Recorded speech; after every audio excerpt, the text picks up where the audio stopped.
Good afternoon, everyone. Bonjour à tous. Welcome to the Social Purpose Association panel discussion. My name is Tracy Folks Hansen, and I am delighted to be the moderator for today's panel. I am joining you from the traditional territory of the Anishinaabe, which is part of the Williams Treaties. I acknowledge the lands and people of the Mississaugas of Scugog Island First Nation. As a settler, I am grateful to be welcomed on these lands in friendship. Now today, as we meet in this virtual environment, I encourage each of us to take a moment to consider that the technology and the structure we are using to gather is not always available in many Indigenous communities. I acknowledge this truth and my continued learning as part of my own role towards truth and reconciliation. I also want to recognize the struggles that BC is currently facing and to let you all know that our thoughts are with you. I am privileged to be the president and CEO of the Canadian Society of Association Executives, CSAE for short. We support association professionals and business partners who support the work of associations. Now, every industry, every profession, every trade has an association, from plumbers to supply chain to play therapy, and everything else in between. CSAE is the hub for Canadian associations, the hub for the sector. If you will, we are the association for associations. We provide support through networking and learning opportunities, as well as pathways and the educational program that leads to the Certified Association Executive, or the CAE designation. We also produce publications, conduct research, and pursue other knowledge transfer opportunities to keep members informed about latest trends, best practices, current innovations, current and new innovations. Now, CSAE recently launched a new strategic plan that will take us through the next several years. And in this plan, we have articulated the need and the desire to be a more socially responsible organization. Our vision at CSAE, which is our purpose and our reason for being, is to empower associations to transform the world.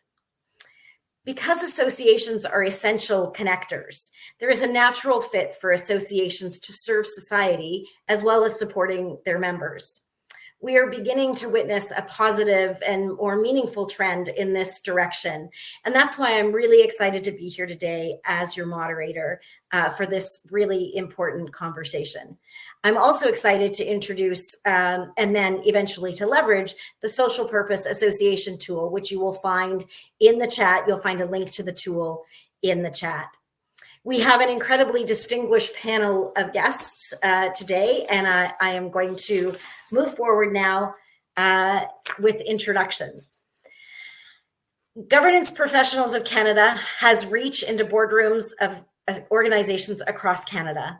Latricia Fullerton, who is the Manager of Administration, Education, and Special Projects, joins today's panel to discuss how she and her colleagues are equipping governance professionals to understand the new board role in oversight of purpose.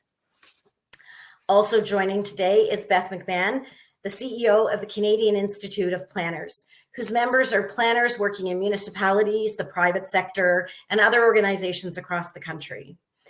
Now, the organization, the Institute, has a strong environment, social, and governance, ESG, program, and are now developing an overarching purpose as the reason they exist, to support the public interest role of their members. Tessa Vanderkop, who is the Manager of Marketing, Programs, and Sustainability with the Burnaby Board of Trade, also joins us. Now, the Board of Trade has a strong ESG program for its members already in place. In fact, the Burnaby Board of Trade has a new partnership with the Social Purpose Institute and the City of Burnaby, and is now also encouraging its business members to consider becoming social purpose. Rounding out our panel of experts is Andrew Wynne Williams, BC Vice President with the Canadian Manufacturers and Exporters Association. Now, CME is the oldest association in Canada, and its members have strong roots in communities across the country. Andrew's board has recently also included ESG in its corporate strategy. So welcome to you all. It is great to see you. I am very excited to get this conversation started. So with introductions fully out of the way and everybody knowing who you are and what you do, Tessa, I'm going to come to you for the first question. I'm going to come to all of you with the same question, so you might want to start thinking about it. What is your organization doing on the social purpose front? Can you share with us, how you're adopting social purpose or promoting social purpose? And then can you tell us the why you're doing it, why you think it's important to you, and more importantly, why it's important to your members? Yeah, definitely. So as you mentioned in the introduction, the Burnaby Board of Trade has long been engaging business over the last decade in environmental sustainability. And so for us, it wasn't really a big, social purpose wasn't a big leap. And having the Social Purpose Institute right in our community, I think really allowed us to have those deeper conversations about what kind of synergies could evolve. And I think that's really an important point when you're driving change, is the ability to, convene in places like this and have these conversations. So it really made sense, I think, for us to build that partnership, which we did in, I think, early 2020. And I think through that partnership, you have deliverables, because all of this doesn't work unless you actually do. And I think that partnership, I think, we work together to I think to really bring to fruition some low-hanging fruit that, helped us get things rolling. And in terms of the relationship with the city of Burnaby, we've had a really great relationship with the city of Burnaby for many years. And so they also, I think in some ways, are a natural partner. So I think what we're really trying to do is build a roadmap and incubate social purpose businesses in Burnaby and hopefully beyond. And I think the why is, I think, at our board anyways, I think, it's always about resilience. I mean, how do you help businesses be resilient? How do you build resilient communities? And I think, we need to be the heart, the soul, the brains of the business community in these challenging times, right? And so while businesses are doing the business of running their businesses, I think we need to be looking ahead and really figuring out how to build this a little bit better. So so that's it. That's great. Thank you. Patricia, over to you. Same question.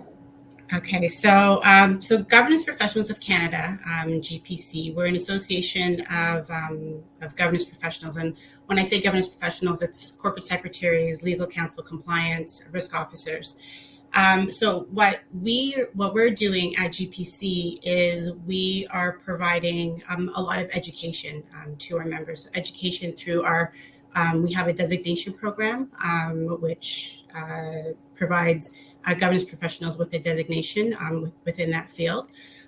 We also have our members-only governance library, which has a slew of resources in regards to purpose governance and other emerging governance topics. We also run, we ran a conference, and in the conference that we just recently ran this past August had several sessions in regards to purpose governance and ESG. And the reason why that we're finding that the governance and purpose governance is so important to us is that our members are asking what purpose governance is, why is it important, how to implement it. And in order for GPC to extend our reach as an organization, we need to play that pivotal role, and we need to start answering these questions, or at least assist our members in answering these questions. So then they can in turn take back the information that they learned to their organizations and start to implement them. Our mission, our purpose is to influence and promote leading governance practices, and purpose governance is definitely an emerging practice that's happening. So that's why we're here. That's great. So it creates that snowball effect effectively. Yep, absolutely. Snowball effect effectively. Okay. Clearly I can't talk anymore. So Beth, I'm going to come over to you and ask you the same question. What is the Canadian Institute of Planners doing on the social purpose front? We heard a little bit. Can you fill us in on a bit more? Yeah, sure. So thanks, Tracy.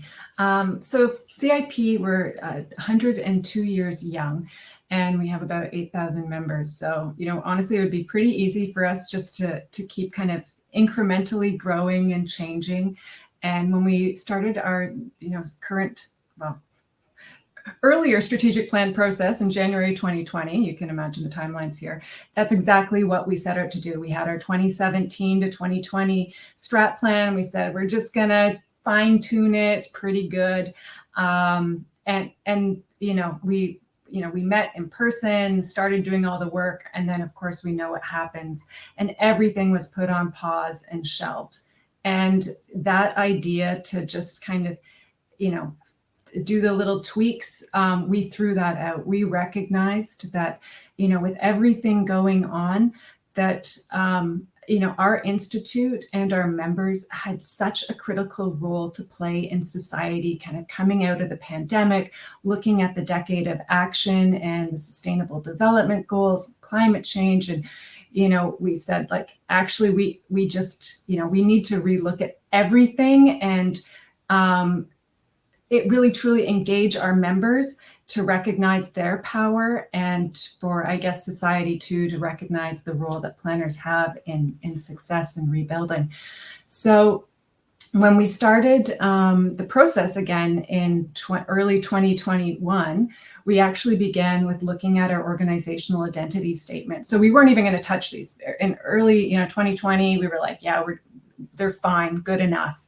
And they're pretty good. They're very typical of many associations. So to give you a sense, our vision today is we are the leading and globally respected voice of Canadian professional planning. But it's not really a vision. It's really more of a fact, right? It's super safe and doesn't do much to inspire anybody. So, in order to look more deeply and to think about that social purpose that our members really connected to, we took into account the fact that planners do practice within a code of ethics, and that prioritizes respecting the public interest. And that means that planners have a duty to consider the diversity of needs, values, and aspirations of the public, and to consider the interconnected nature that planning decisions and consequences have on human and natural environments. So that's directly from that code. So we took a look at that. We looked at what actually motivated our members to the profession in the first place. And, we took stock of how much CIP had already done on our ESG program. So at this point, we're still in the midst of it. Our board's meeting at the end of this month, but our new draft vision is inclusive, vibrant, and sustainable Canadian communities for the benefit and well-being of current and future generations. So it's in draft form. It's likely to change and be edited. It tweaked a little bit, but it doesn't even include planning. I don't know if you noticed that. It doesn't even include planning because it was recognized that our purpose vision requires many partners, including the public, which is all part of good planning. So it's interesting. Some of the next questions we're going to talk about relate to the challenges of that because it is a departure from what is typical. But I think it's an exciting place to be, especially as we look from where we've come from and where we all need to go. That's great. Thank you so much. It is really exciting. And yes, you'll probably have small tweaks and edits, but it really is very forward thinking, which is where we are today and should be. If you're 102 years young, then Andrew, you will have to share with us just how old CME is as the oldest association in Canada. But over to you for us to hear in terms of what the Canadian Manufacturers and Exporters Association is doing. I think I'll just say older. We're Canada's oldest industry association. And that might be appropriate for me given the relative ages of the other people on the panel as well.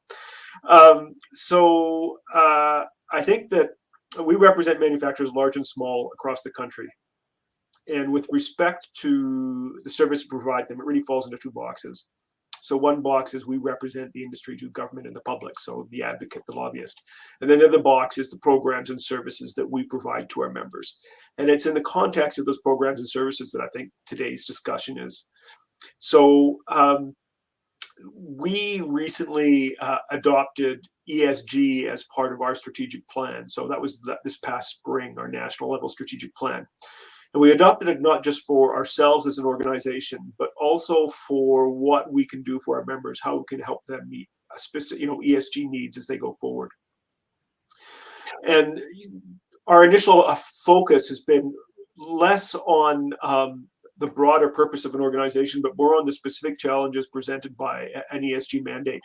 So, the number of women in manufacturing, for example, has been an issue for us for years. Our workforce is only 28% female, and when you take it down to the shop floor, it's really more like 10%.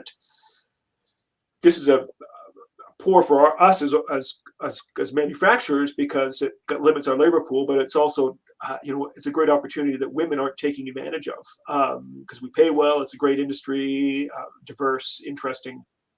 And so we've done a lot of work trying to promote careers in manufacturing to women.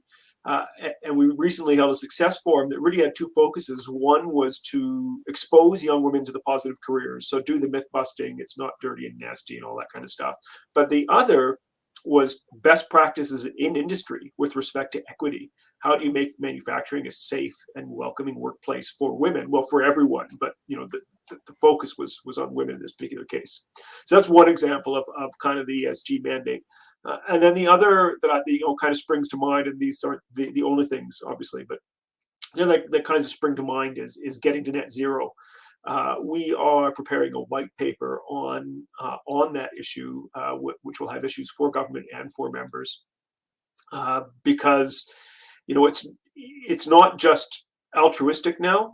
It's obviously everyone should be trying to get to net zero because of climate change, but your customers are coming for you.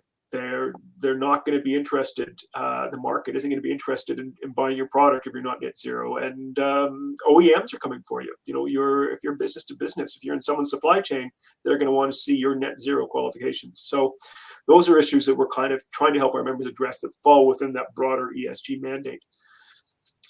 So when we adopted this ESG mandate last spring, I was familiar with the Social Purpose Institute, reached out, and we tried to set up an event where we exposed some of our members to social purpose, really with a focus on kind of familiarizing with them with it, and then trying to get a cohort of one of the social purpose programs focused on manufacturing, so they could go through and learn how to embed it into the core values of the organization and that kind of thing. So we held an info session and nobody came.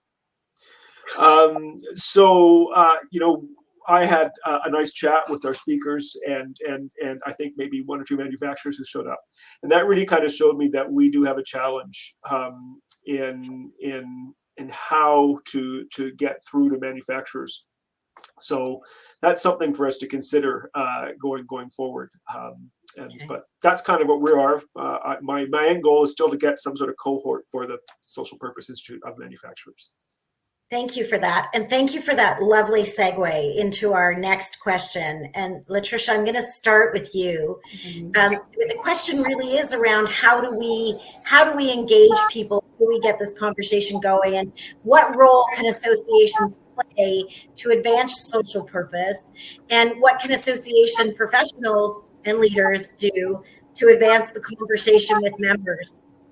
Well, we have to really start the conversation. The conversation really needs to get started, and you need to be intentional about it. Associations and in companies, we have mandates, and we have to look at how it all follows suit, like those mandates and how they affect our social purpose. And we also need to look at how social purpose will also affect your business direction and even your business perception. So those are all key things that as companies we need to look at, and those are the key things that will help to start those conversations in your boardrooms with your peers. Like they're important conversations that need to be had. Absolutely. Thank you for that. Beth. Sure. I think building off of that, that dialogue is so important. And then, thinking about Andrew's experience and not having people show up, sometimes I think part of that is that because it is new, it's a little scary and intimidating. And, there's already, if you think about the environment you work in, there's so many acronyms, right? And, a couple of years ago, 2018, one of our board members brought forward the idea to embed ESG in the Institute's investment policy. And I remember kind of being like, what the heck does that mean? Like, how do I do that? And, and now we're talking about ESG all the time. It's in every business section. It's all over the news. And I'm like, that's so interesting how quickly that changes. But, when you're faced with a really, smart membership, like we are, like all of you are, and you start throwing around, new terms, even like, what's the difference between carbon neutrality and net zero? I don't think many people are able to just kind of rhyme that off. So I think to create that space and that dialogue by bringing in really, interesting keynote speakers who are able to provide additional context and kind of a non-challenging, safe environment, or CSAE in the magazine, and just create that opportunity. So there's some of that kind of passive and more active learning on it, I think will just naturally increase our members' ability to kind of consider it and feel safe around it. And when you're, as all of us are, kind of walking the talk and then showing and feeding back that information to the membership, I think it makes it, again, more safe, relatable. Some of those baby steps are pretty easy to start implementing, and we can do them within our own associations. And I think members are, it's easy to kind of copy and paste and repeat on the things that work. And associations and member-driven, member-based organizations are effectively set up really well to do that, because if the conversation starts at the association level, the domino effect is there are so many stakeholders engaged and who benefit from the conversation starting here as it flows through, because then all of those individuals take what they learn forward. So it is that absolutely. piece. Yeah. And there are little things that I'll think it's just, they can be manipulated and they can be used to suit your own. Like, associations are different. So there are things that, once you have a template of something, it can easily be maneuvered to suit your own. Yeah, absolutely. Thank you for that. So Andrew, you shared with us your experience. Yeah. So what have you done? What are you doing now? What can we be doing? Rather than talk about sort of the broader, what can associations do? I think that's kind of beyond my capability. I think we have to focus on what can we do as an association, like our organization. What is our unique challenge as we serve manufacturers? And so part of the challenge is that if I talk to members right now about the idea of social purpose, they kind of look at it and say, well, our company is doing fine. We have a purpose. We make this product, or we create these jobs, or we make money for our shareholders. That is really our purpose. And this whole social purpose thing seems a bit kumbaya. And by chasing this sort of more philosophical rabbit down the philosophical rabbit hole, will that pull us too far away from our core business? So that's the kind of the myth that I have to break, right? That I have to adjust. And it's really focusing on the elements of social purpose that are good for industry, because it creates greater customer satisfaction, greater client satisfaction. It creates greater employee satisfaction, makes it easier to attract employees, retain employees, and gives your whole organization kind of a better drive. You really need to kind of build it into your core values. And I think that is kind of the key element for us is really trying to bust those myths. And I think the other piece is, although in some ways the idea of social purpose and the way we're framing social purpose is new, the reality is that there's always been organizations and companies that follow a social purpose. Just kind of like ESG is the new word for triple bottom line, which is the new word for, I mean, this has always been around since the days of Andrew Carnegie, right? So the question is, how do we best capitalize on that history? And I think one of the individuals who was very senior at Apple, helped drive the Macintosh division, was a guy called Guy Kawasaki. And he framed it in those days, so long before social purpose became a de rigueur term, as making meaning. And he said, making meaning is the essence of entrepreneurship. To try to make money instead of making meaning, you won't likely make either. And then he defined making meaning as increasing the quality of life, righting a wrong, or preventing the end of something good. So that to me is a good starting point if I'm actually having a conversation with a member one-on-one. This is actually just good business. Yeah, that's great. Thank you. You know, you talk about it's a great quote, and it's a great philosophical, theoretical, and you can move it into operational thinking, or into all three. You can view it through all three lenses. When we're talking about entrepreneurship and that entrepreneurial spirit, Tessa, your members are all largely, a lot of them are entrepreneurs. They're business owners. They have a reason to exist. They have a product or a service that they offer, or that they have to sell. So what do you suggest? We know a little bit about what your Board of Trade is doing, and I firmly believe, having come from a chamber world, that the chambers and boards of trade are great bodies of influence, because they are sort of associations.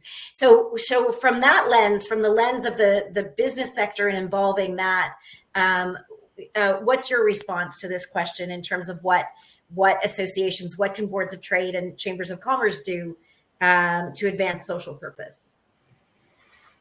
Well, it's an interesting discussion, because you don't change the world overnight, right? It just doesn't happen. It's often like setting little fires here and there. It's a drip campaign sometimes, right? And so, when we started, we've been doing sustainability programming for a long time. And, it was really about the few in the beginning. And it's interesting, because now we run workshops. We call them Sustainability 101, and they're on different topics like getting to net zero, ESG. And you see, a lot more people interested in those topics. And so it's the same as with social purpose. Part of it was driven through our members. We have a few social purpose driven members, and they help to drive the conversation. And so I always think of it as storytelling. It's like a drip campaign of making sure that those stories are told in our newsletters, in our social channels, and that there are different opportunities that members can leverage. For example, the workshop, I think, that Andrew was talking about. We hold those regularly. We've held an executive roundtable where we brought, the city and some top executives together to just have a conversation about it. And so it doesn't happen overnight. But I do think that if you are constantly, providing that kind of information at different access points for your members to be able to learn more, to read more, to understand what other businesses are doing in this space, I think it has a cumulative effect, to be honest with you. And I think the important thing is to keep those conversations going and to continue those opportunities. One thing doesn't work, you try something else, right? And it's sort of this iterative process in a way. Yeah. Absolutely. I think as we learn, it's the experience of, we don't know until we know. Or my mother used to always say that every expert was once a beginner, when I couldn't figure out how to do something, because I would intuitively just think that I should know how to do things without learning them, without having the conversations, without having those roundtables. You don't get lift off. The conversation doesn't actually happen. So all of you have already started on this journey, or have, in some way, shape, or form, likely throughout a lot of your careers, been making meaning, or working on something of a social purpose nature. And you're already doing things in your organization. So we've heard some about that. We'd like to hear a little bit more. What I'd really like to know is, and what I think the folks listening really would like to know, is what needs to happen to propel this forward at your own association, at your own organization, so that us listening in can actually leverage what you say, and at associations more generally. So what do you think needs to happen to take this forward? And I'll start with Beth. I'll go to you first. Sure. Just thinking about this forum and these stories being shared. And I think a really big element of propelling this forward is this very thing, is sharing those stories. Because sometimes there is that risk aversion. It's difficult to go first. And, I know when this panel first met in preparation for this webinar, and I heard, your amazing vision statements, I like writing them down and being like, oh, this is great fodder to bring back. We're not the only ones. Because we kind of felt like we were the only ones. Because when I look around some of the associations I work with, they all had that voice of insert, whatever the profession was. And that's what I was looking at, saying like, who else is doing this work? And so I think, sharing this with my board is meaningful, and with my members. And I think that will help propel this forward generally. The other thing I wanted to share, and I know that there is a little bit of debate when we were doing our prep, was I really do think that there's a role for government, and whether it's a strong stick or not. But one of the things that I was mentioning was that we didn't have a gender policy at CIP. So a few years ago, we applied for a government grant, and the federal government applies a GBA plus policy to all of their work. And it's super competitive. And when we got the feedback, they said, you didn't make the grade. And really the thing that just kind of whittled you away was that you didn't have this GBA plus policy.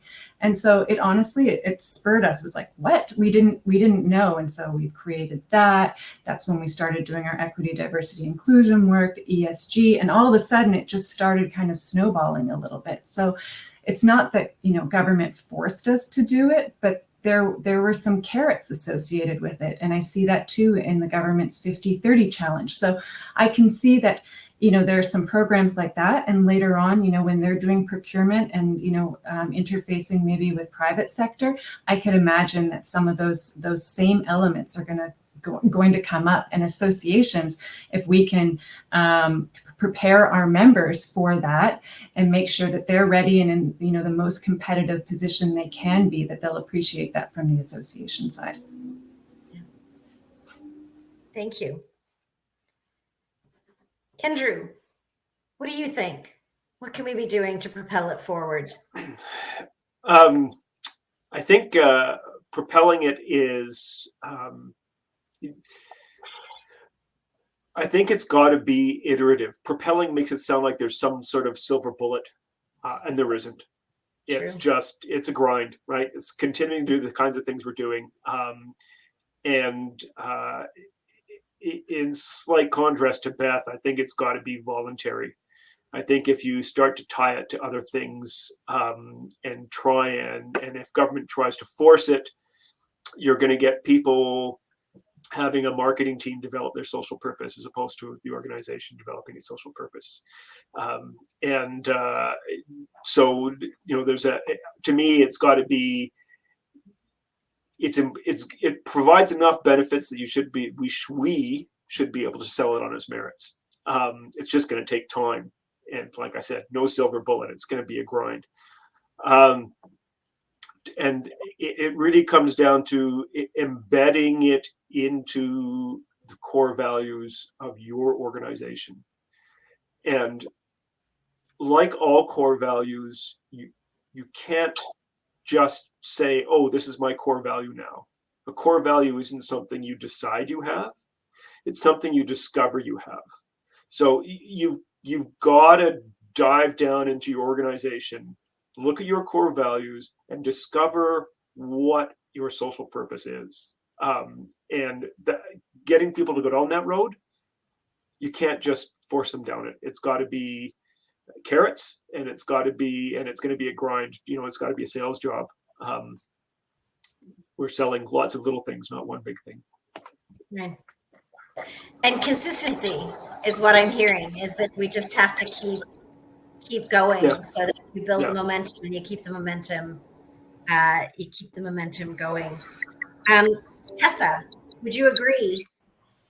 Yeah, I would completely agree with everything that everyone has said so far. I think there has to be that carrot I think you have to prove the success stories. I think you have to keep telling the stories in different ways and finding different ways to have the conversations.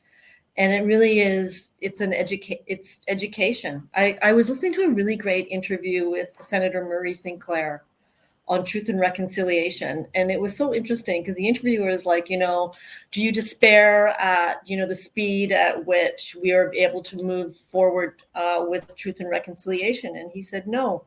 He said, I make it a personal task for every room that I walk into to have a conversation about how this can be done, with the hope that I can raise awareness in that person, and that person will take it forward.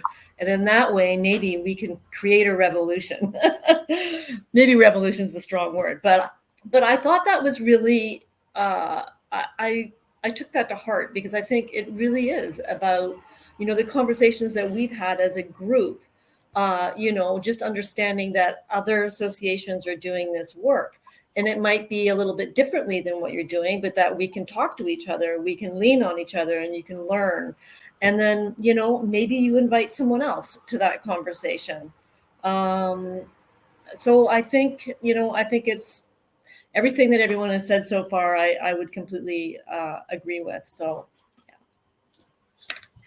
And part of that, I think, is being bold enough to take that conversation forward. And what a great example of a small thing to do, that every time you walk in a room, you're intentional and thoughtful about how you can enter the conversation or bring the conversation to the forefront, and then leave something behind so that the next person, the person who heard it, like yourself, for example, can take it forward to this forum, for example.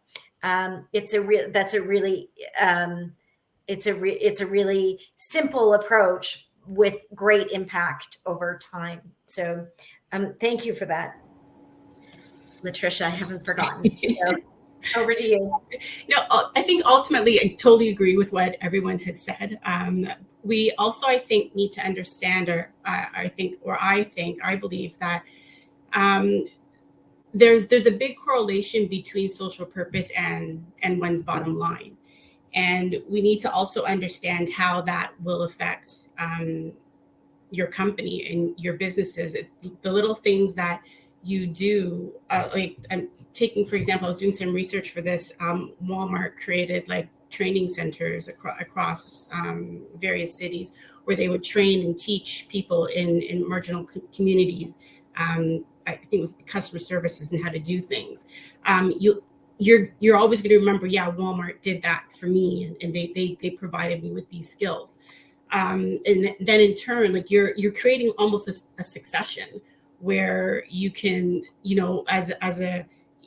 to that person who received that training in those facilities, okay, they can then in turn get a job within Walmart and then move their way up the ladder. And that's also a snowball effect, where when you continue to start doing like the little minuscule things within your communities, it can grow and evolve and be something a lot bigger. When we're talking about ESG and social purposes, a lot of people, like you forget the S. Like you know the environmental, the governance part, but the S, the social part is forgotten when it comes to when you speak on ESG.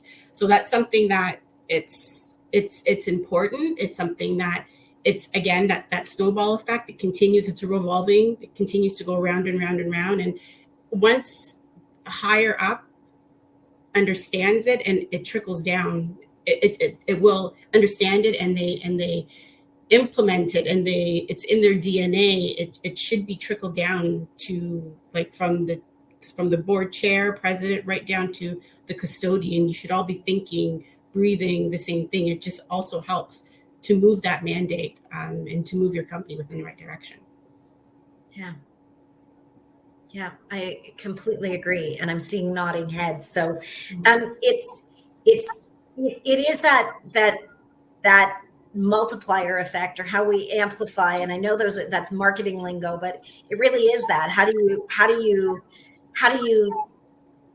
continue to multiply the message? How do how do you continue to do that so that you are in fact making a difference? How do you, the age old story of one snowflake won't break the twig, but a snowstorm will. So I think that there's certainly lots of momentum and lots of great examples, and we're going to talk about that in a few minutes. I think right now we just wanted to go out to our listeners to open the Q&A. I'm going to just pop open my message, my chat box, and ask anybody who's listening if they have any questions that they'd like to ask of the panel. And don't worry, panel, if they don't, I do. So I'll just give it a second or two. While we're waiting for questions to come through on the chat, and you just feel free to ask away, and I'll ask them publicly. One of the questions that I actually have is, where do you find your champions? We've all talked about it. We've heard you all say, you get the board involved, you get members involved, you start the conversation in various places. Where do you find your champions? How do you find those champions? Yeah. I've been so fortunate to have a lot of the great ideas that have been seeded at CIP come from the board. So when I was mentioning earlier that we have the investment policy that has an ESG component, that came from a board member who is from the University of Waterloo, and the university has this as part of their best practices. And so he brought it forward and said, I think we should be doing this. So you can kind of see how those seeds get planted. And then from that, then we said, oh, well, we should also have this in our tendering and procurement policy, and so it just kind of started, from there, and kind of touches on so many components. I think the other places I have to mention, because I know she's listening, is Coro. She's been great. And like even the work with CSAE, I've learned so much from other associations, and I'm very fortunate to have a very open-minded board and a very engaged membership. And so some of the ideas that have come from that, I've been able just to say, hey, I heard about this. What do you think? And they're all yes people. So if I can make it work, I usually have pretty good success in terms of implementing it. Fantastic. Latricia. I think I said it earlier, it's about creating those conversations. And when you have those conversations, it doesn't take much for one person to even pick up and want to just run with it, and be passionate about implementing this and putting it into effect.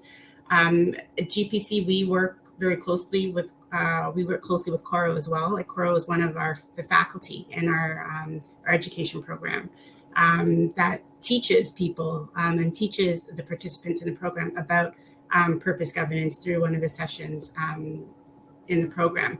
So it takes one person, and once one person can get a hold of it and get that information and run with it, I think that's your champion, and that's a person that can drive the organization to the next level.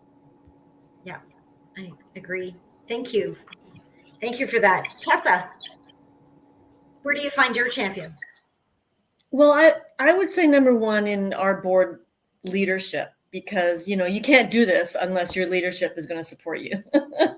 And so I think, the fact that we've been engaging business in sustainability for so long, I think speaks to that kind of leadership. So, and I think it's the same as with social purpose. You can't do these things unless you have that support. So I think that's really important. And then I would also say that if you're looking to amplify it, amplify those conversations by finding partners. And, sometimes, again, I think magic can happen when you build those kinds of partnerships, because that's where ideas come together, and that's where you're able to, I think, magnify, what it is that you're trying to do. So I feel like we've been really lucky to be able to have this partnership that we've built with the Social Purpose Institute and with the City of Burnaby. It's very unique, and I think it'll be really, provide a roadmap for us to grow this. So That's all I have to say. That's great. Thank you for that. And Andrew. I think two answers. The first is throughout the structures of our programs and services of our organization.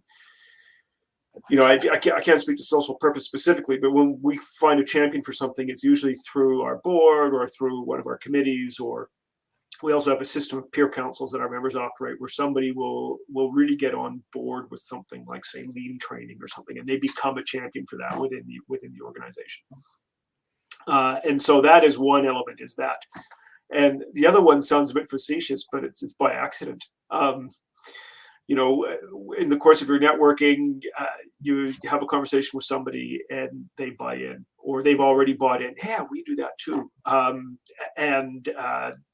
And so it comes back to that earlier discussion we had about, making sure you talk about it. If you don't talk about it, you're not going to find your champion. True. Very true. Okay, so here's a question that's come in, and it goes back to, it relates to the champions, but it relates to something that Latricia said earlier. So you might want to be the first one to answer. And that is, you mentioned that it has to come from the board and it has to trickle down. The question is, can it go both ways? Can it be driven from the bottom up? What are your thoughts? I think so. I think so. And it's about it again. It's about having that conversation. It's something that if you've done the job and you've hired the right employees, and it's already embedded in them in regards to where they want and what the purpose is of their company. So if it comes from the bottom up, I think it's even better. Because they're understanding it. They may be understanding it, and you may not even have put it into effect yet, which is I think that's good. And then have that conversation and get things started. So I think it can definitely go both ways. It doesn't necessarily have to come from the board chair or from a CEO. I think it can come from anywhere as long as it's in line with your mandate and what it is that you want to do and what you're doing. Yeah, gotcha. Anybody else? Beth, Tessa, Andrew, what do you think? Our job is to serve our members, right? And to help them become the best manufacturers they can. So in the context of that, if we can convince the members that this is a good idea, all the better. But until we do, it's something we have to kind of keep working on. We can't force it. So we've got to generate that excitement for it before we can drive it. So, gotcha. Yeah. One of the things that we just finished our member survey, and because our staff know that this is a priority and we're working within it, it means that they're also understanding of what that might look like and where it might come. So when they're going through the member survey and they're reading all the comments, they're able to kind of pull out some elements that I think they might not have picked up on before, that relate to how we can better serve our members through a social purpose. And so some of that has to do with our commitment to reconciliation and how we can bring in, land managers into planning. And even though they're very, they're different roles and come from different backgrounds, we're seeing now it's a priority to members. And I think, in the past, if we hadn't done all the training with our staff and said this is a priority area, those types of member comments may have just kind of gone in the little discard pile, not significant, doesn't really relate specifically to registered professional planners. So why bother raising this? So instead, now, we have those comments captured in our member survey report that goes to the board. So the board can figure out how they want to, move forward with addressing them and whether they do or not. But I don't think it would have been picked up on had our staff not being attuned to that, to at least recognize that there was this voice coming from the members that wants to see this addressed. Great. Tessa, do you want to round us out? Yeah, so I think someone mentioned something on an earlier panel about really creating a culture where employees are engaged and where there are these sparks and ideas. So I really think that change can come from anywhere. It can come from the bottom, it can come from the middle, it can come from the top. And I think that's really important. And I think so it is really about that organizational culture of listening and willingness to be entrepreneurial a little bit, right? Just having that, like, yeah, this we need solutions to the problems that we have, right? We've got to figure this out. And so I think that's really, really important. And then I would also agree with Andrew, as member organizations, we have to listen to our members. And in our case, we have some members who are truly leading the charge on social purpose. So part of our partnership is really about that listening piece as well. So, yeah.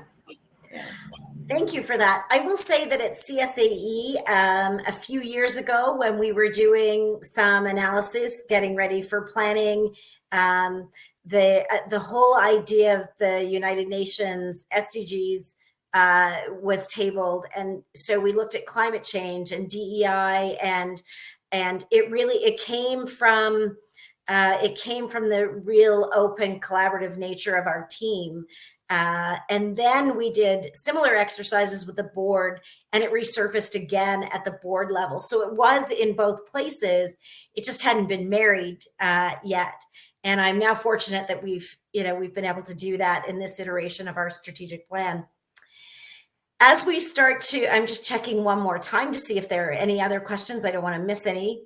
As we start to wind down our time, I know everybody's going to be available or try to make themselves available in the breakout groups so we can keep the conversation going.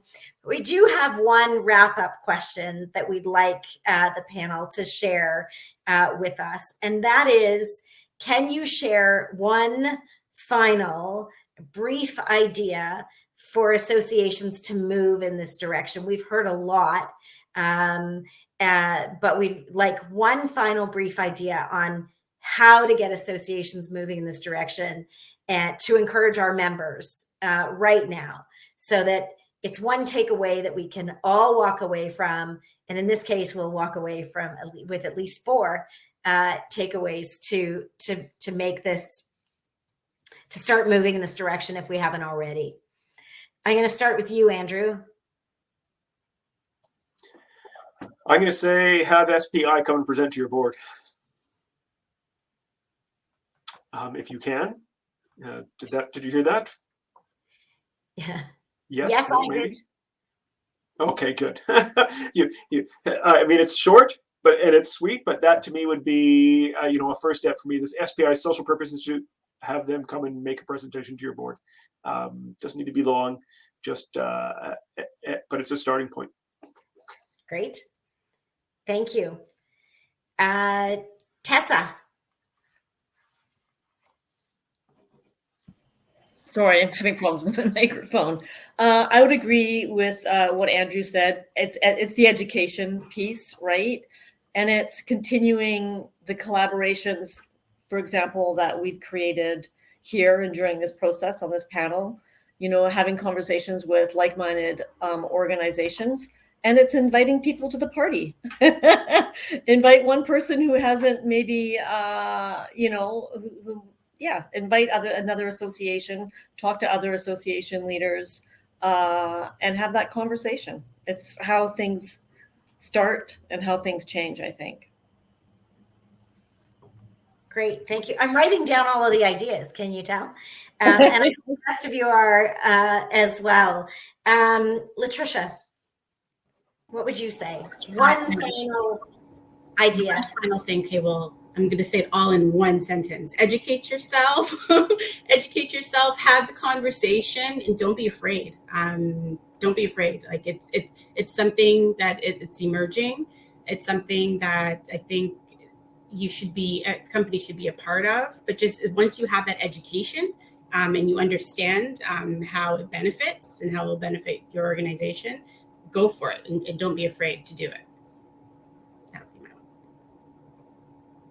Great. Thank you. And last but not least, Beth.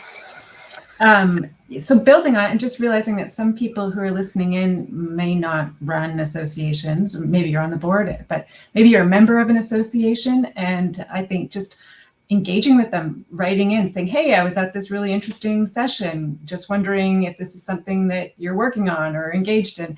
There's that link in the chat box, Coro's Social Purpose Association benchmarking tool. It's a PDF. It'd be super easy just to attach it to an email and be like, you check this out, like some great ideas here, because there's a lot of kind of easy things there that you probably don't even need to go to the board to do.